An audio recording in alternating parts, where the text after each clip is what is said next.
The Apache gunships materialized like death itself against the amber sunset, their rotors slicing through the evening air with mechanical precision. Students pressed faces against dormitory windows, smartphones raised, capturing what they thought was some kind of military demonstration. But Major Catalina, Raven Voss, knew better. From her position in the campus parking lot, she could see the thermal imaging pods tracking movement, the chain guns rotating with predatory intent. This wasn't a flyover. This was a hunt. The lead Apache dropped lower, its exhaust washing heat across the quadrangle. Students scattered like leaves, their laughter turning to screams. Raven's hand moved instinctively to her hip where her sidearm should have been, finding only car keys and the bitter reminder that she was civilian now. Discharged. Forgotten.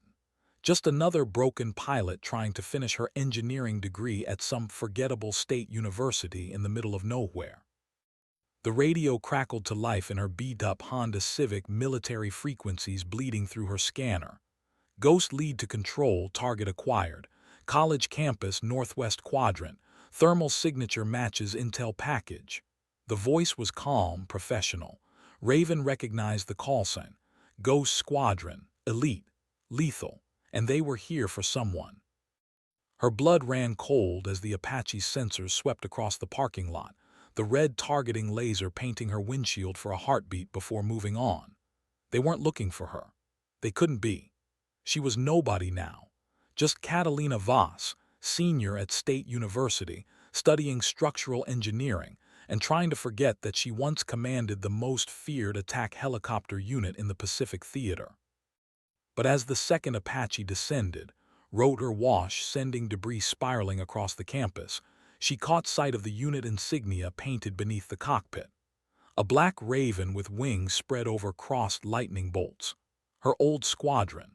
The unit she'd built from nothing, trained to perfection, led through 17 successful missions before everything went wrong in the mountains of Afghanistan. Before they blamed her for what happened to Echo Team. The radio hissed again. Control to Ghost lead, be advised target may be armed and extremely dangerous. Former military pilot discharged under Article 32 proceedings. Call sign Raven. The world tilted sideways. They weren't here for some random threat. They were here for her. But why? She'd been out for 8 months, buried in textbooks and trying to build a normal life. What could she possibly have done to warrant this kind of response? The lead Apache banked sharply, its chain gun tracking toward her position. Students were running now, campus security vehicles racing across the quad with their lights flashing uselessly. In the distance, sirens wailed as local law enforcement responded to what they thought was a terrorist attack. Raven's fingers tightened on the steering wheel. Whatever this was about, running wasn't an option, not with innocent kids caught in the crossfire. Time to remember who she used to be. The Honda's engine roared to life as Major Catalina, Raven Voss, prepared to face her past. The tactical frequency buzzed with controlled urgency as Ghost lead adjusted his approach vector. Lieutenant Colonel Marcus Webb had flown with Raven in the old days, back when she was untouchable. Now his targeting computer painted her civilian vehicle with a red diamond, just another hostile to be neutralized. The irony wasn't lost on him. Ghost 2 established perimeter. Nobody gets in or out, Webb transmitted, his Apache sliding sideways above the administration building. Below, campus police were setting up a pathetic barricade near the student union. Good intentions, wrong equipment. This required precision. His weapons systems officer, Captain Torres, leaned forward in the gunner's seat.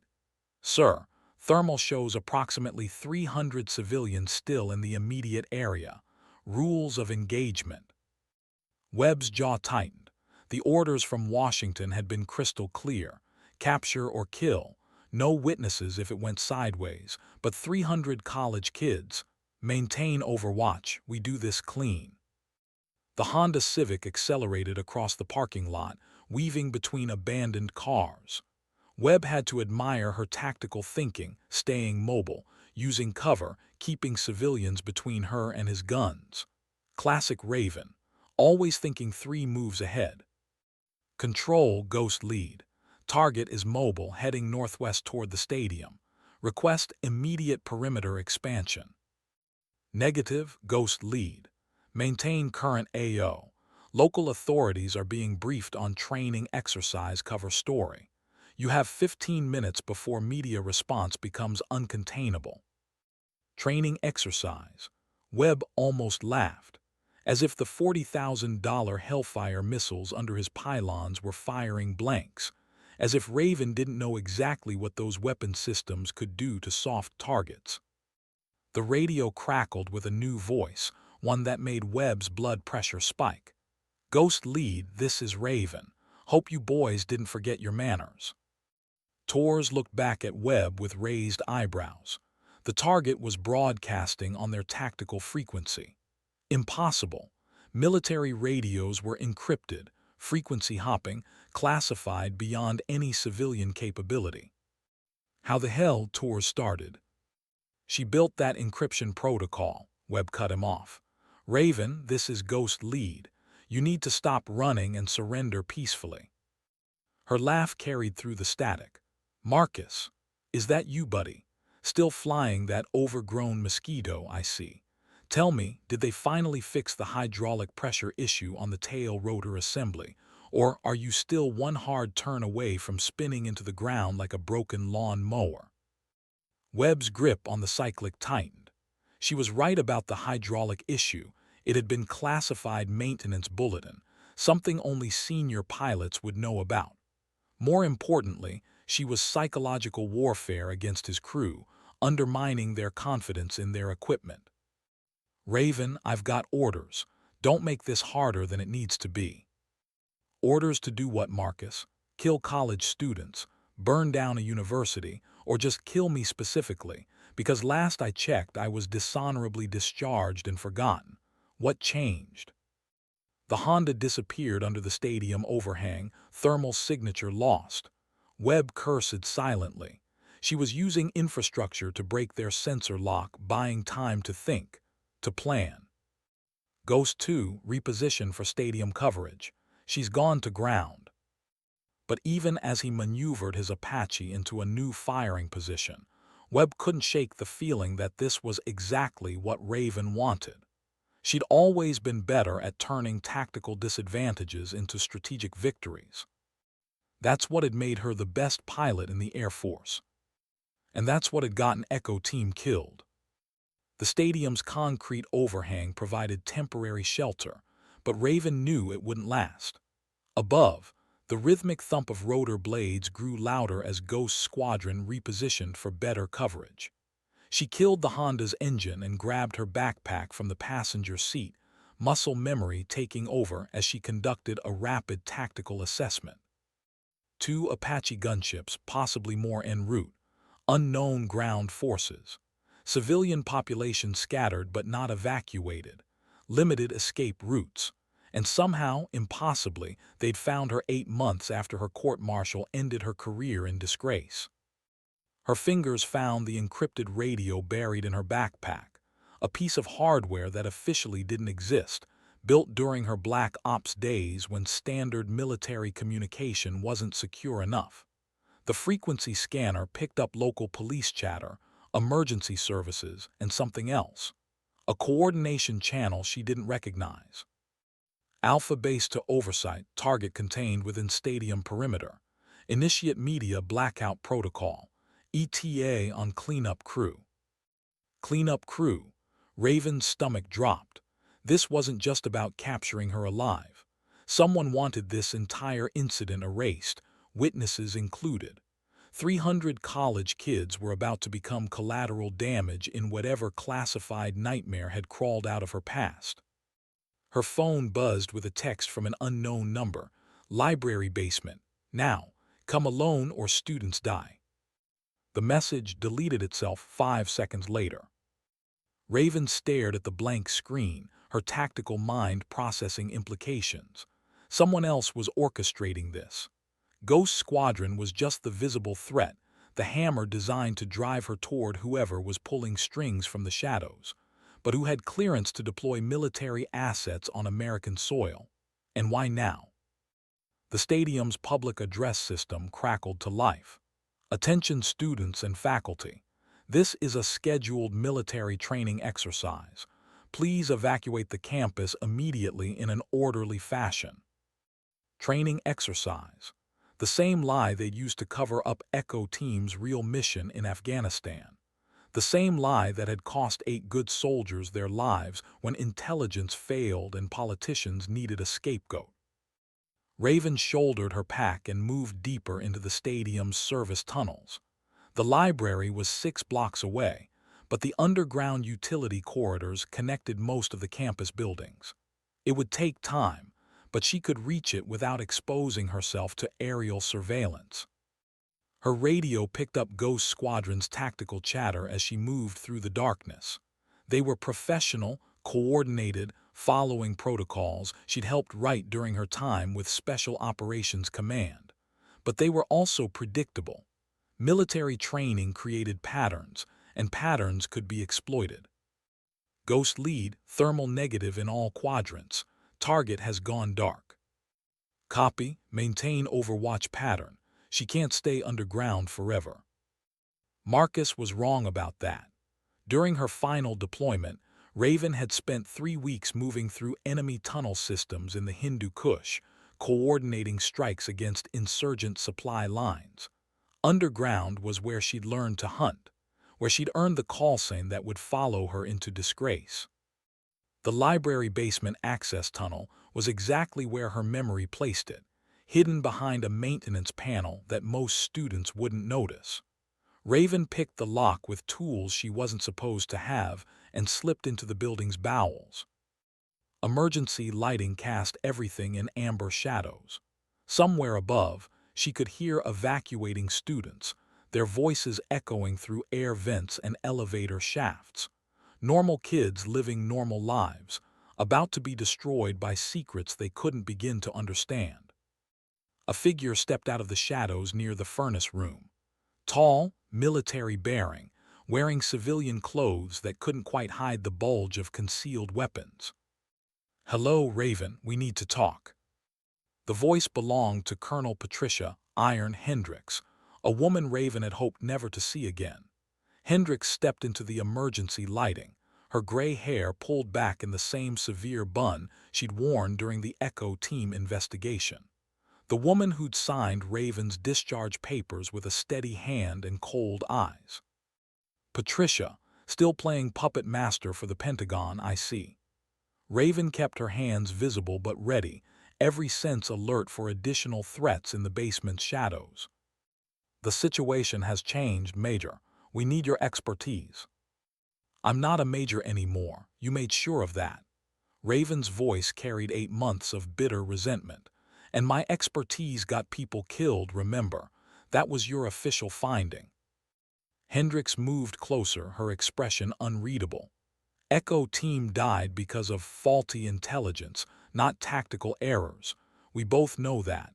But the investigation needed a clean narrative for Congress. So you threw me to the wolves." "I threw you to the discharge board to keep you out of Leavenworth." Hendricks pulled out a tablet, its screen showing satellite imagery that made Raven's blood run cold. This was taken 48 hours ago, 200 miles east of Kandahar. The image showed a familiar mountain valley, but something was wrong. Where Echo Team's base camp should have been, there was only scorched earth and twisted metal. But in the center of the destruction stood something impossible, an intact helicopter that shouldn't exist. Raven's throat tightened. "That's my bird, my Apache from the final mission." "Negative. Your aircraft was destroyed in the canyon, remember. Mechanical failure during emergency extraction. That's what the official report says." But Raven was already shaking her head.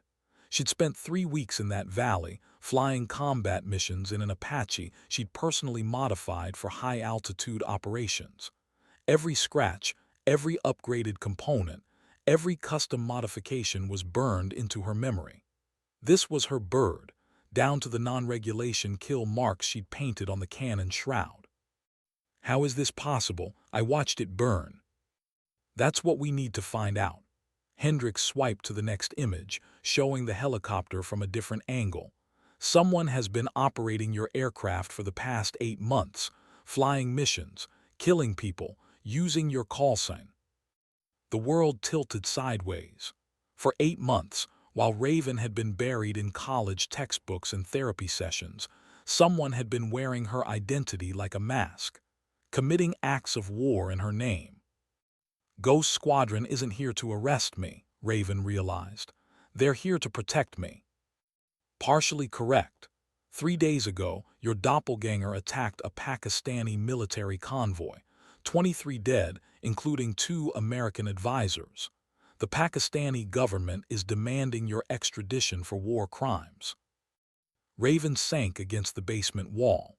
Someone had stolen her life, her aircraft, her very identity, and used them to commit murder. Now the entire world thought she was a rogue pilot, a terrorist operating in violation of international law. Who's flying my bird, Patricia? We don't know, but whoever it is has access to classified flight plans, tactical frequencies, and operational intelligence that should have died with Echo Team. Above them, the building shook slightly as one of the Apache passed overhead. Hendricks checked her watch. You have 2 choices, Raven. Help us identify and stop this imposter, or spend the rest of your life in a Pakistani prison for crimes you didn't commit. Raven looked at the satellite image again, studying every detail of the impossible aircraft. Someone had gone to extraordinary lengths to recreate her Apache, right down to the custom modifications she'd never documented in official reports. There's a third option, she said quietly. Which is? I take my bird back. Hendricks almost smiled at that. Almost. Raven, you're talking about a unilateral military operation in Pakistani airspace against an unknown adversary flying stolen American equipment. The diplomatic implications alone. The diplomatic implications are already in motion. Raven pulled out her own phone, showing news alerts that had started flooding in during the past hour. Pakistan is mobilizing their air force. India is moving assets to the border, thinking this is some kind of false flag operation. China is offering to mediate, which means they want access to whatever technology this imposter is using. She scrolled through the headlines. 3 nuclear powers are positioning for conflict because someone decided to wear my face while committing war crimes. Diplomacy is already dead, Patricia. The only question is whether we're going to clean up this mess before it becomes World War III.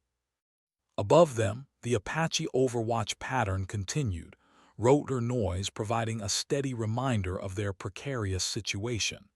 Hendricks consulted her tablet again, fingers dancing across encrypted communication channels. Even if I could authorize an operation, we'd need actionable intelligence on the imposter's location, capabilities, and support network. The satellite imagery shows your aircraft, but we have no idea who's piloting it or where it's based. Raven was already thinking 3 steps ahead, the way she'd learned during her years commanding special operations.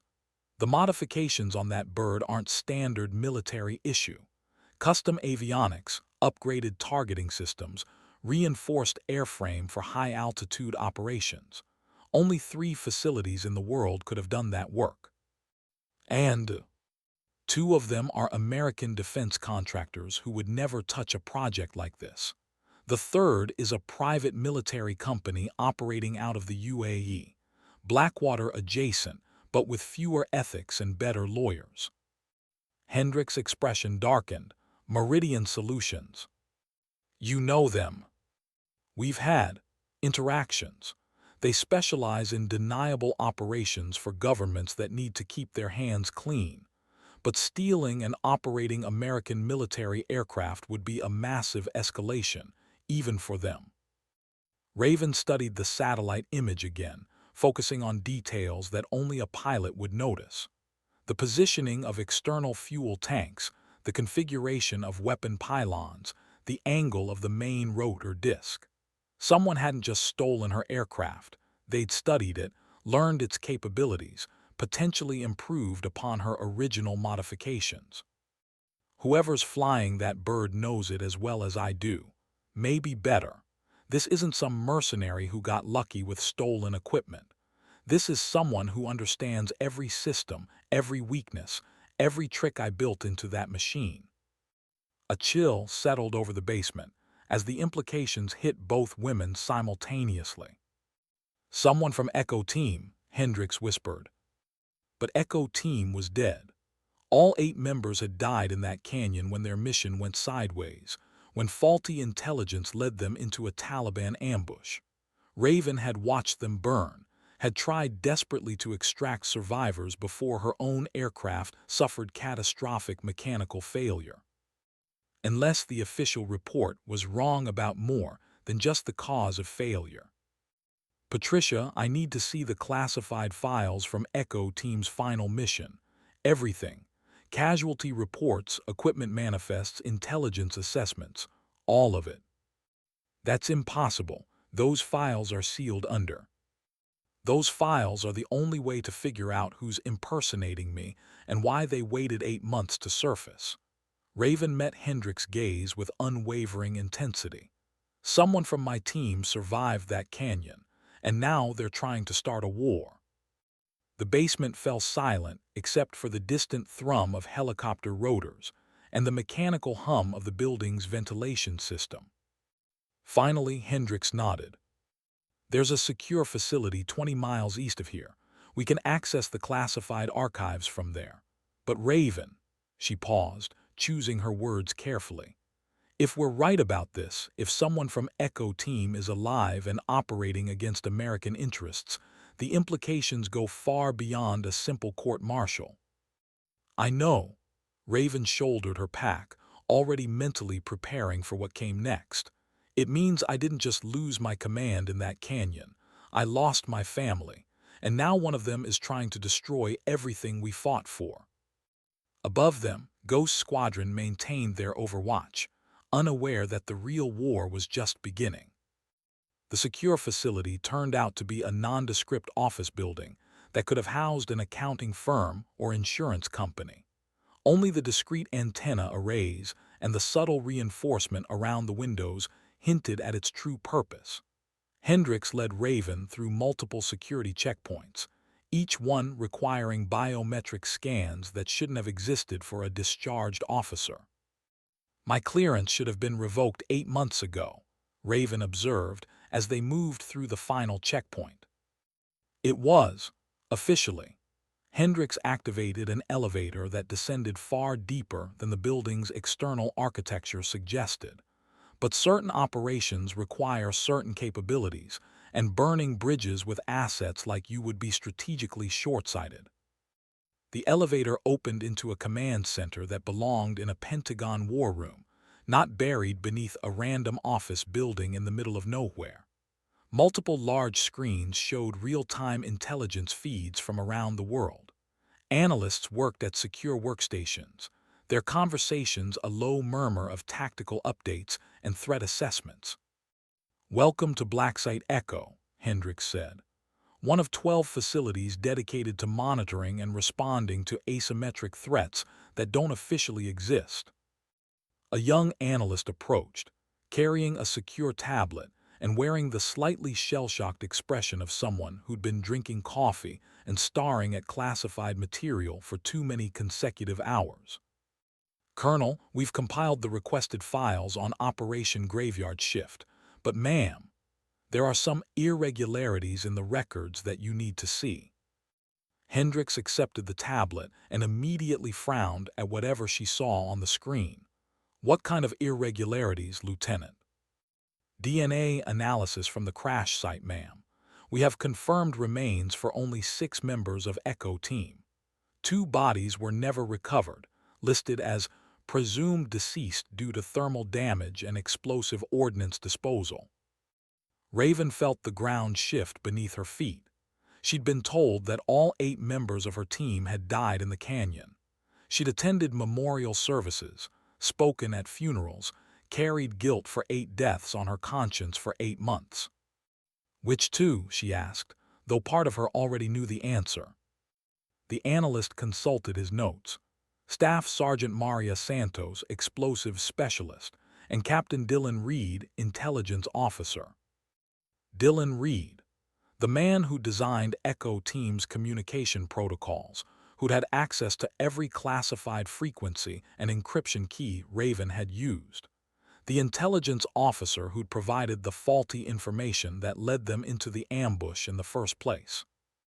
Jesus Christ, Raven whispered, Dylan's alive. Hendricks was scrolling through additional files, her expression growing darker with each page.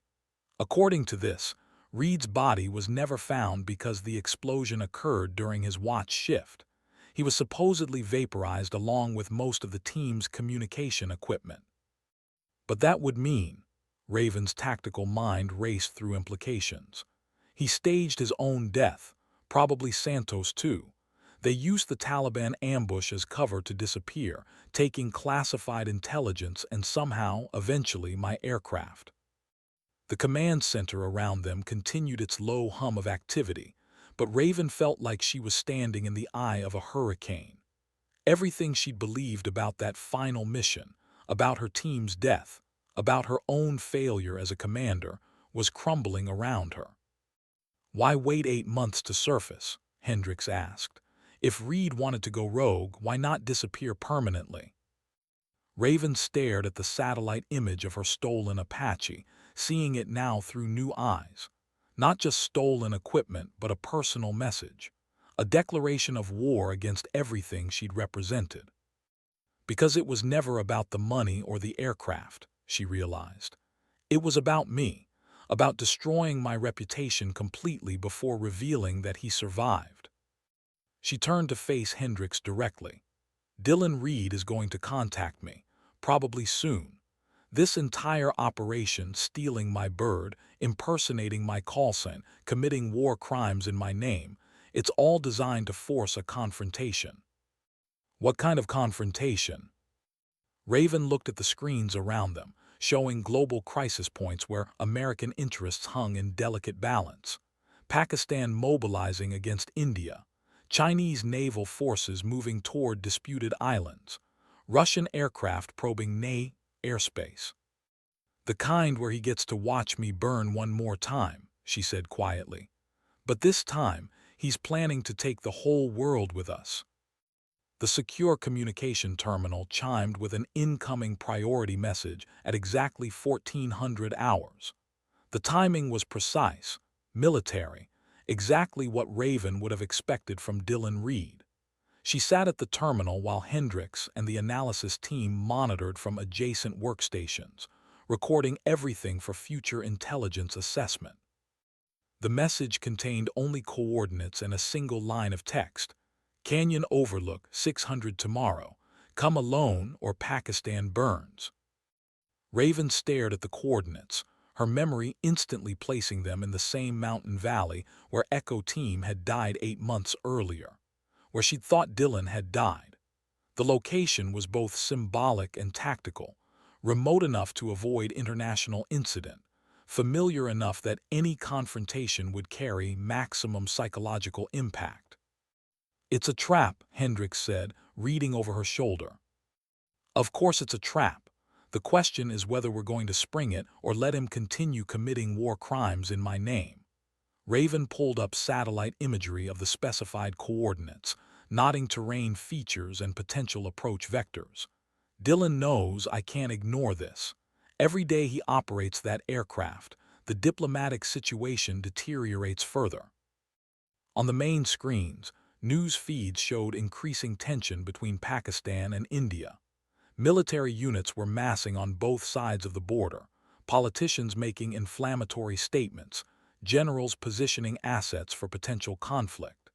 The stolen Apache had struck twice more in the past 12 hours, once against a Pakistani supply convoy, once against what appeared to be an Indian listening post. He's playing both sides, the young analyst observed, making each government think the other is responsible for the attacks. Classic false flag escalation. Raven nodded, but her attention was focused on tactical details. The terrain around Canyon Overlook was rugged, with limited landing zones and multiple escape routes. If Dylan had chosen to make his stand there, he'd done so for specific strategic reasons. "I need a helicopter," she announced. "Absolutely not." Hendricks moved to block her path toward the equipment lockers. "This is a job for Ghost Squadron, not a discharged pilot with a personal vendetta. Ghost Squadron doesn't know that terrain like I do. They don't understand Dylan's tactical thinking. And most importantly, they're not the ones he wants to face." Raven met Hendricks' gaze steadily. "This entire operation has been designed to force a confrontation between Dylan and me. If I don't show up, he'll escalate until nuclear powers start shooting at each other." The command center fell silent except for the constant background hum of electronics and air conditioning. Everyone present understood the implications. 2 missing soldiers, 1 stolen aircraft, and the potential for global conflict over misunderstood intentions and false flag operations. Hendricks consulted her secure tablet, then looked back at Raven with an expression of profound reluctance. "There's an Apache at the airfield 20 miles north of here, fully armed, fueled, and equipped with the latest electronic warfare suites. But Raven," she paused, choosing words carefully, "if this goes wrong, if you can't stop Dylan, or if international forces interpret your presence as hostile, we'll have to disavow any knowledge of your mission." "I understand." "Do you? Because this time there won't be a discharge hearing. There won't be a court-martial or a chance to clear your name. If you fail, you'll be remembered as the rogue pilot who started World War III." Raven shouldered her gear and headed for the exit.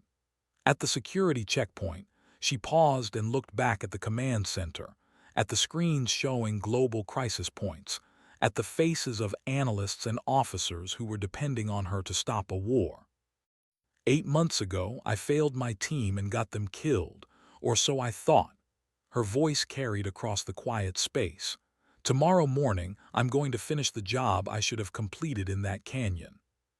The elevator doors closed behind her, and Major Catalina, Raven, Voss began her journey back to the mountains where everything had gone wrong, where everything would be settled, one way or another.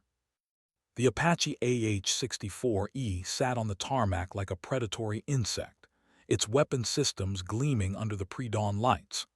Raven conducted her pre-flight inspection with the methodical precision that had made her legendary among military aviators, checking every system twice despite having flown this exact aircraft model hundreds of times. The crew chief, a sergeant who looked young enough to be in college, handed her a helmet bag and flight suit. "Ma'am, this bird's been modified with some experimental electronics, jamming systems, enhanced targeting, some kind of stealth coating that supposedly reduces radar signature." "Supposedly." "Above my pay grade, ma'am, but the tech crew seemed pretty excited about it." Raven climbed into the pilot's seat, muscle memory taking over as she began the startup sequence. The familiar whine of turbine engines spinning up filled the cockpit, followed by the steady rhythm of rotor blades beginning their rotation. Every switch, every gauge, every control response was exactly as she remembered, but better. Upgraded. The radio crackled with air traffic control clearance, routing her northeast toward the mountains. As she lifted off, the sun was just beginning to touch the horizon, painting the sky in shades of amber and gold that reminded her of better times. Times when her biggest concern was completing missions and bringing her people home alive. The flight to Canyon Overlook would take 90 minutes, giving her time to think through tactical options and probable scenarios. Dylan Reed had been her intelligence officer, which meant he understood her operational patterns, her preferred tactics, her psychological triggers. But it also meant she understood his. During their time together on Echo Team, Dylan had shown exceptional analytical skills, but a tendency toward overthinking complex situations. He preferred elegant solutions to brute force approaches, often spending hours crafting detailed plans when simpler options existed. If he'd chosen Canyon Overlook for their final confrontation, he'd have contingencies within contingencies.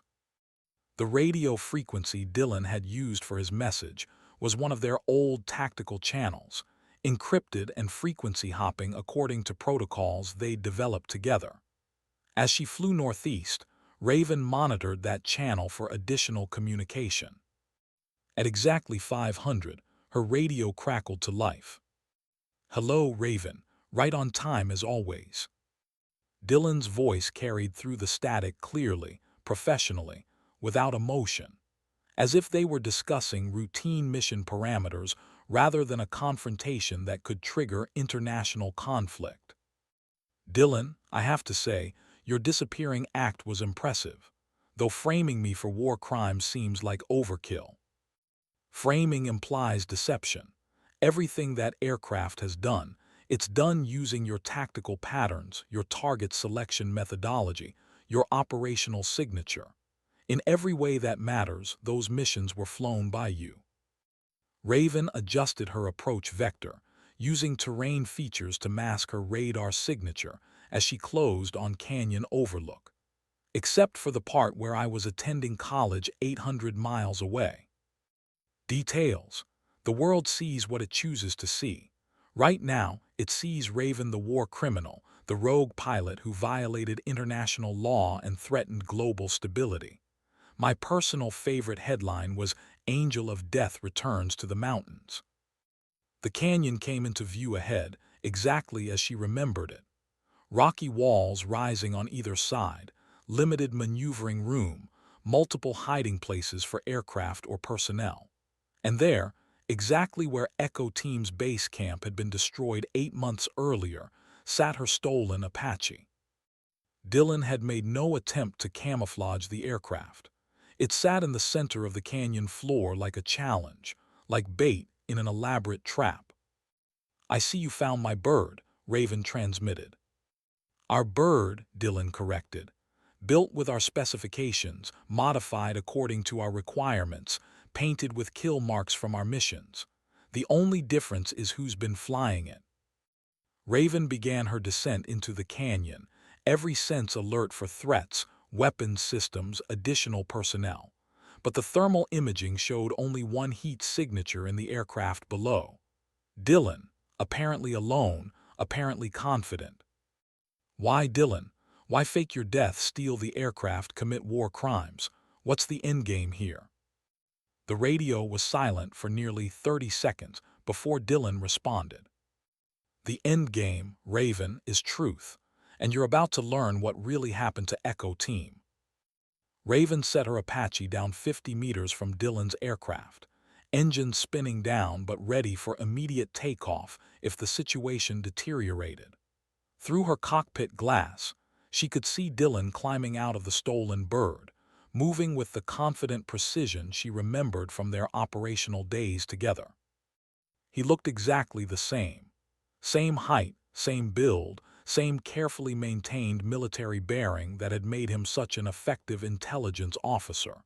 But something was wrong with his eyes.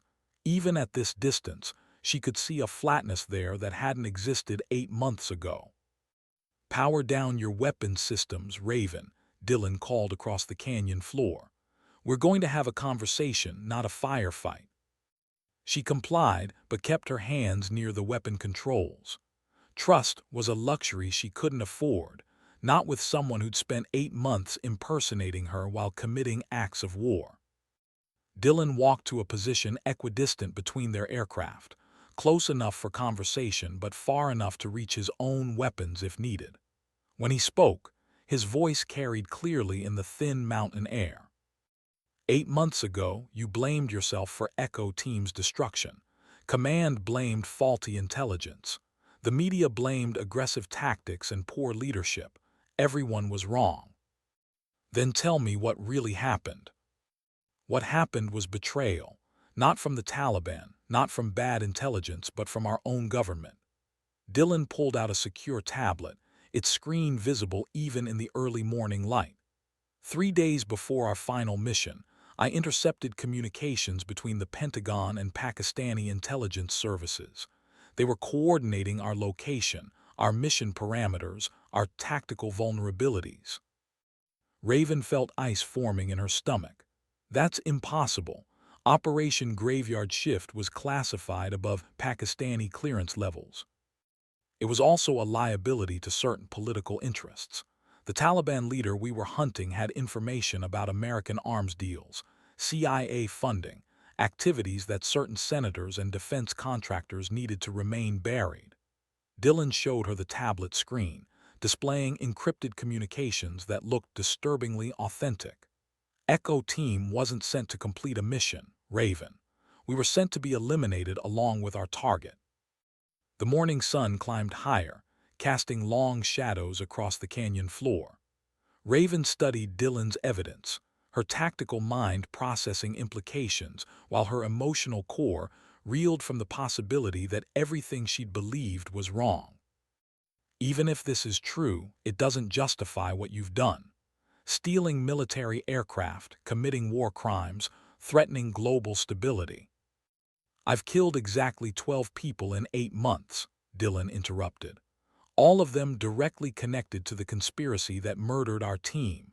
Pakistani intelligence officers who coordinated our ambush, defense contractors who profited from our elimination, politicians who signed our death warrants, and the convoy attacks, the border incidents.